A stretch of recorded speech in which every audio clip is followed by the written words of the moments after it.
Fonja. Ileo la farana tsara fa sody mba manao kinangananga eo. Rehefa mandalo i madame Priscas Lesolo a. Iza miteny hoe ao a. Lasa daly izy hoe. Zay zany. Fa rô vao le anjely latsaka tany iny kosa ny tonga eo. Rasoa. La ihany zay. Ao izy hoe. Zay a. Tandre mampifantsona fa manjary misiriky iny kroa. Le volary.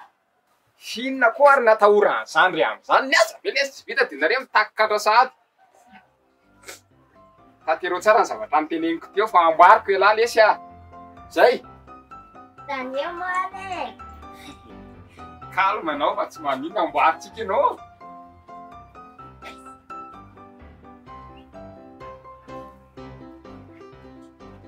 Angala vita. Lasa dala hoanao koa e. Fa lasa dala ho izy. Ay, andeha zany.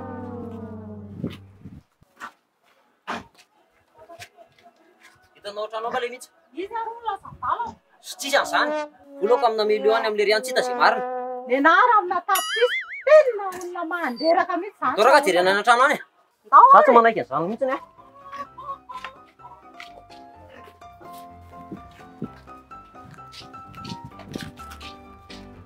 O zany kely e. Ay zokilisany. Lasa dala izy benina. Orle mihitsy a. Hoana tao. Lehilahy ve tsy mahazo resaka. Lasa dala izy. Vita zany madama. Fikandreo fotsiny zany. Orle mihitsy a. Voala rakala tao a. Blobla bliblo.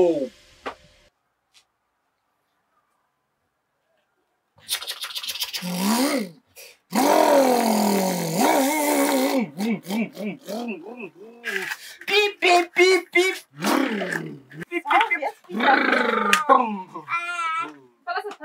Nabadaloko. Atala la inona koa? Lasa dala rena de mero volana e. Saan, di ba? Sansaraka mo nagtal. Sy adala filo. Ia tsisy an'izany. Iala zay lafa adala. Lafi am Ah, tsaka Lasa dala rena de mero volana e. adala ka adala. Zany a adala. Adala e. Mero zany volana e. Adala.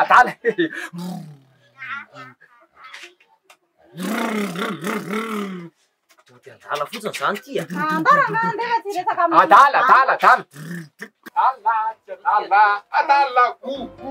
Adala. Jadale. Adala.